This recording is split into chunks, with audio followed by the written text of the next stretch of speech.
7월 6일 나의 노래 나의 시편.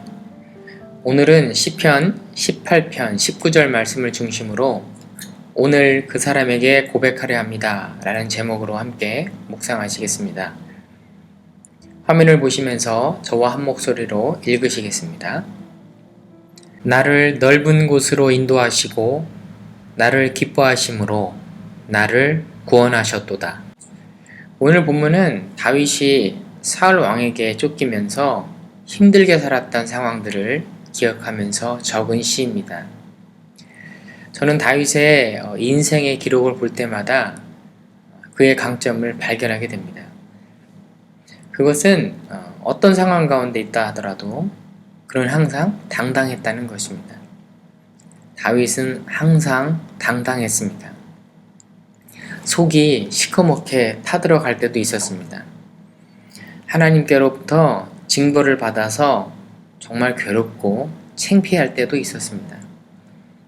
그럼에도 불구하고 그는 항상 살아갈 힘이 넘쳤습니다. 왜 그랬을까요?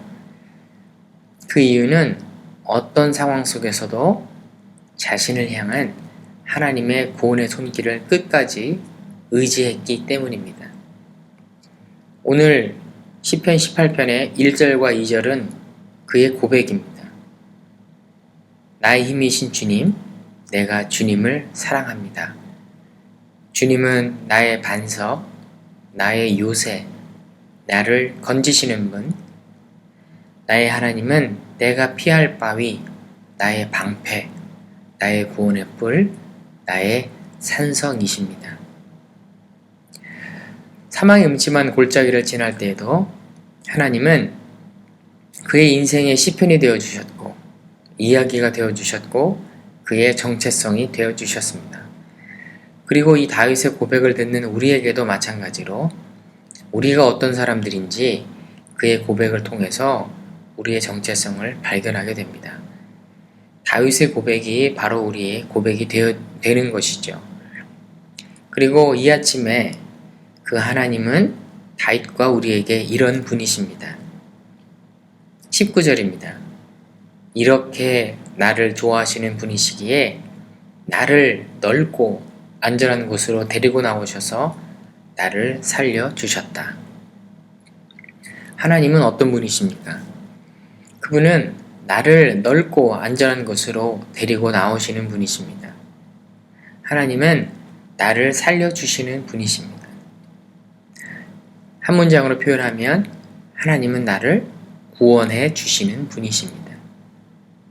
하나님은 왜 나를 구원해 주실까요? 앞부분에 보시면 이렇게 나를 좋아하시는 분이시기에 나를 좋아하시니까 하나님은 나를 좋아하시니까 나를 구원해 주시는 분이시라는 것입니다. 그렇다면 성도 여러분은 왜 좋을까요? 여긴 나와 있지 않지만 저는 이렇게 생각을 했어요. 그냥 좋습니다.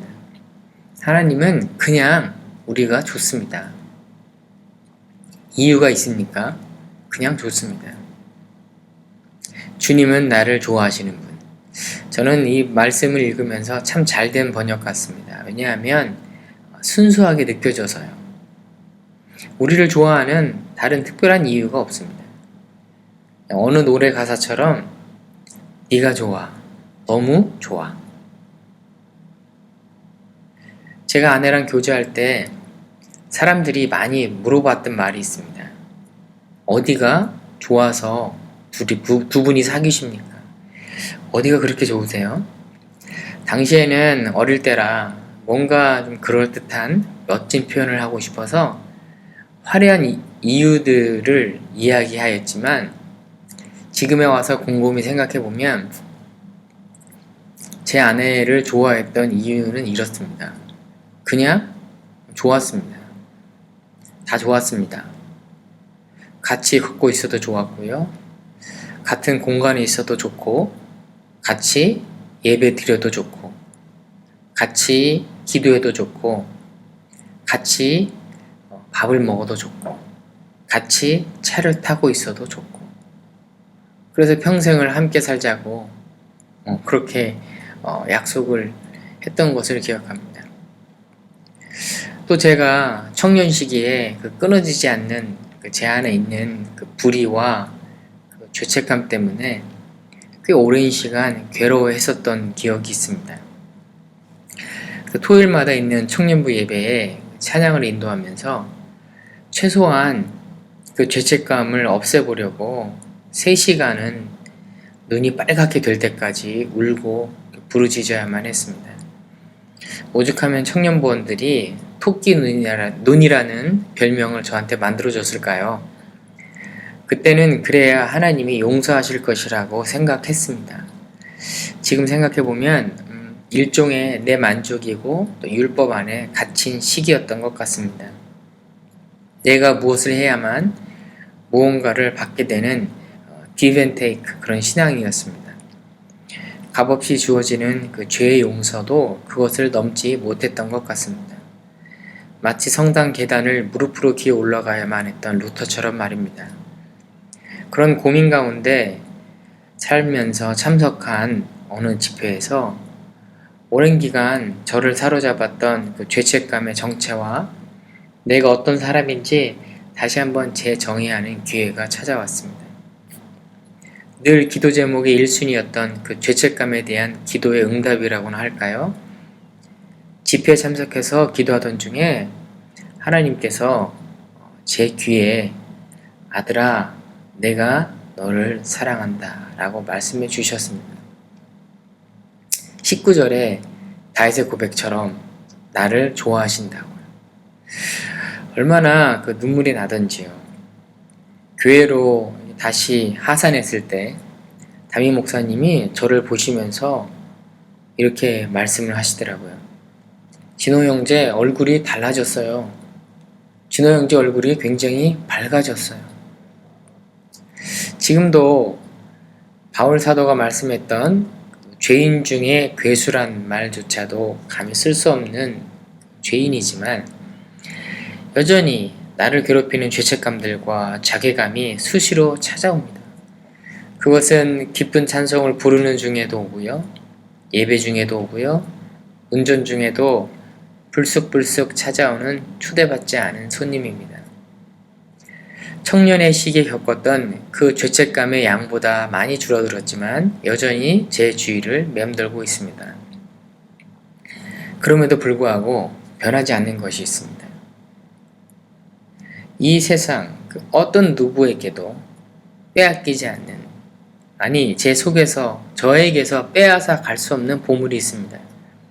그것은 31절의 고백처럼 주님밖에 그 어느 누가 하나님이며 우리 하나님밖에 그 어느 누가 구원의 반석인가. 다시 한번 읽어볼까요?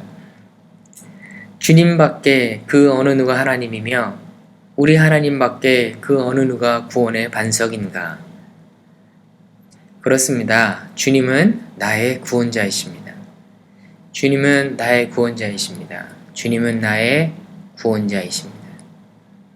이 사실은 변치 않는 하늘나라의 복음이고 우리 인생의 종착점입니다. 그리고 그 하나님께서 그의 아들 예수 그리스도를 우리에게 보내주셨습니다. 그리고 그 예수 그리스도를 믿는 자마다 멸망치 않고 영생을 얻는 최고의 사랑의 증명을 우리에게 해보이셨습니다. 우리의 모습은 차마 볼 수 없는 죄로 가득한 비루한 그것이지만 하나님은 그의 사랑으로 우리를 구원하셨습니다. 성도 여러분, 혹시 죄책감 가운데 힘들어 하시는 분 계십니까? 좌절한 분 계십니까? 또 걱정으로 잠 못 이루고 계신 분이 계십니까? 오늘 이 아침에 저와 같이 고백하시면 어떨까요? 다윗처럼요. 주님은 이렇게 나를 좋아하시는 분이시기에 나를 넓고 안전한 곳으로 데리고 나오셔서 나를 살려주셨다. 31절 주님밖에 그 어느 누가 하나님이며 우리 하나님밖에 그 어느 누가 구원의 반석인가. 기도하시겠습니다. 하나님, 나를 좋아해 주셔서 너무 감사합니다. 나를 너무 좋아하셔서 나를 구원해 주셔서 감사합니다. 그 하나님은 나의 구원의 반석이십니다. 내 평생 구원의 반석 대신 하나님 의지하고 살아갈 수 있도록 주님 도와주옵소서. 오늘 이 아침에 같이 말씀을 묵상하며 하나님의 위로가 필요한 성도들을 주님 만져주시고 구원의 반석 되심을 보여주시고 다시 한번 속삭여 주셔서 어려운 상황 가운데 있다면 하나님을 끝까지 의뢰하고 구원의 반석 가운데 하나님께 영광 올려드리는 귀한 성도 될 수 있도록 함께하여 주옵소서. 예수님의 이름으로 기도하였습니다. 아멘.